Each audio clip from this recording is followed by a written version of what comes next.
Hi, I'm Beth and welcome to my channel where I discuss all things weight loss and Mounjaro.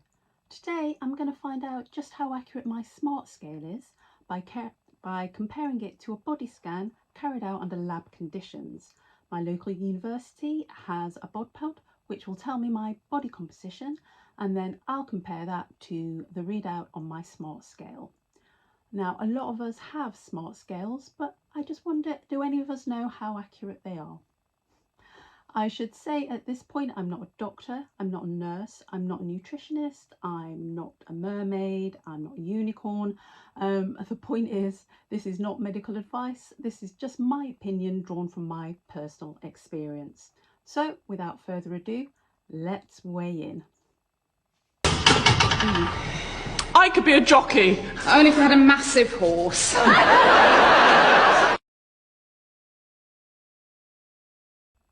If you're new to my channel, I should say I've been on Mounjaro for over a year now. I started in May 2024 and had reached my goal by December 2024.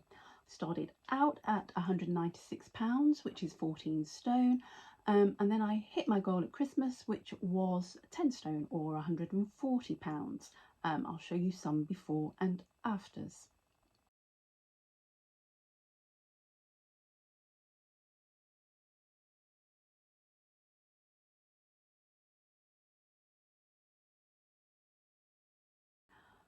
I'm now in maintenance, but I got a bit of a surprise when I jumped on the scales today. Maintenance is uncharted territory for me. I've never hit my goal in a weight loss journey before, so it's turning out to be a bit of a challenge just to maintain the same weight. A couple of weeks since I weighed myself, and I have actually lost 5 pounds since then, which I hadn't planned to. As of today, I'm 9 stone 9, which is 135 pounds. I think I really want to kind of float around the 10 stone 140 pounds mark if I can, in which case I'm going to change my maintenance regime. I had been taking 5 milligrams every 10 days. I'm going to try and knock that back down to 3 milligrams every 10 and see how that goes. So I achieved my weight loss 90% basically by taking Mounjaro, and that enabled me to eat healthily. I should say none of that weight loss has been due to any form of exercise. I haven't seen the inside of a gym for over a year. Which I may well rectify. If I decide to do that, then at least today's exercise will give me some sort of baseline figures as far as body fat percentage goes. I did weigh myself about a year and a half ago prior to even taking Mounjaro, but that was just at my local Boots, which is a UK pharmacy, and that was a scale, and it did a test using your finger, and that came back with my body weight, my body fat, sorry, at 42%. I've no idea how accurate that figure was, and I didn't really investigate at the time, for the same reason that I don't really have a lot of photos of myself around that time, because I just didn't want to know. But looking back at the few photos I have, I've got no reason to doubt that around 40% is probably about right. So it'd be interesting to see what I am today. So there's a lot of criticism about Mounjaro, as we well know, with critics saying, oh, people are losing muscle, not fat. Well, I really do feel like I've lost quite a lot of fat and really not much muscle. So today I hope to find out for sure. I really don't know, and I'm not convinced my smart scale knows any better than I do. So let's see.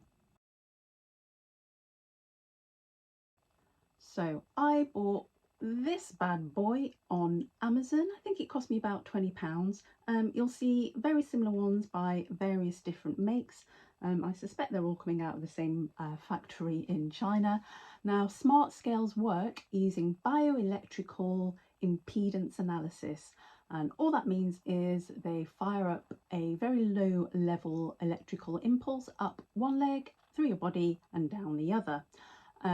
The resistance to that impulse is then measured. The resistance varies between different body tissues, and analysis of that data gives us readings such as body fat percentage, muscle percentage, and other metrics. Now, my scale, like pretty much all of them, I think, is linked to an app. I've just stood on it and taken those readings, and we'll have a quick look at those now. So here are my smart scale results taken just before 2 o'clock today. I have my DEXA booked for around 3:15, so there won't be any real time delay. This has me at 9 stone 9, which is 135 pounds or 61 kilograms.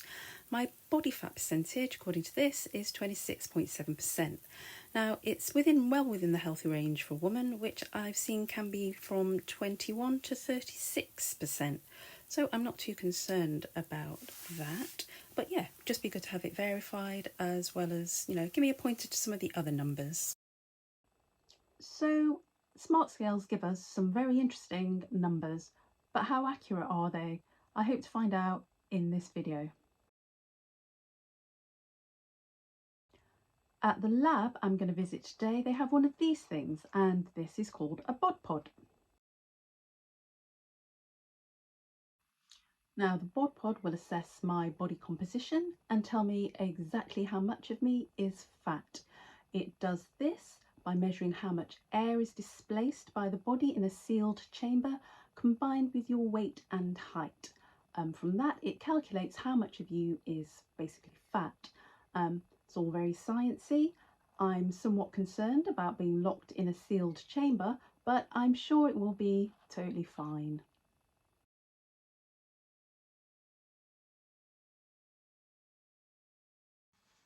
You're probably aware of another scan that's commercially available, and that's called a DEXA scan. DEXA scan is widely available in the US, but not so much in the UK. The nearest one to me is in London, which is a 3-hour round trip. It's also more expensive than a Bod Pod.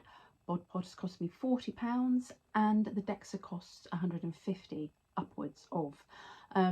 I'm going to leave a list of all the places you can get a Bod Pod carried out. They seem to be at basically most of the large universities. Now, I didn't really need a DEXA today, but if you want to measure your bone density and you live in a big city, then the DEXA might be for you. All I really needed today was my body fat percentage so I can compare it to my smart scales, so the Bod Pod was perfect for me. Now, I was instructed to wear either swimwear or tight-fitting gym gear. I have gone for the gym gear because the poor bloke who operates the Bod Pod is not paid enough to witness me in swimwear. So here I am, looking like I ever see the inside of a gym, an illusion that will last only as long as it takes to turn the scanner on. These labs usually assess athletes. I'm very conscious that I'm basically a flabby middle-aged lady made of bone and loose skin. Let's see what they make of me. So here I am heading towards my nearest university, which is Canterbury. Luckily today has been an absolutely beautiful day. Yeah, it's the end of term, so it's pretty quiet. Hoping to go in pretty much unnoticed, because I do feel somewhat of a fraud. I'm clearly not an athlete, so yeah, let's see how gentle they are with me.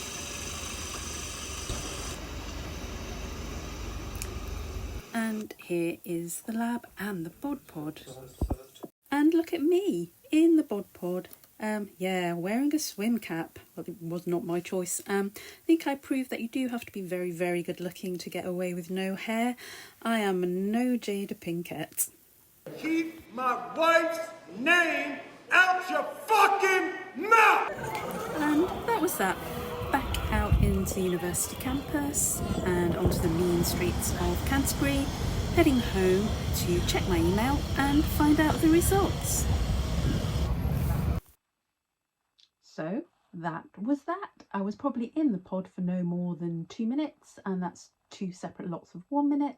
The nice young man there was very kind, very patient. They weighed me on the lab scales, so it'd be interesting to compare that number, but I'm really interested to see if the body fat reading is accurate on my smart scale. So let's compare and contrast. If you're enjoying this video and want to find out more about weight loss, Mounjaro and the latest tech, please feel free to like and subscribe. Don't hold back, it's free and it really helps my channel. Now let's get to the results.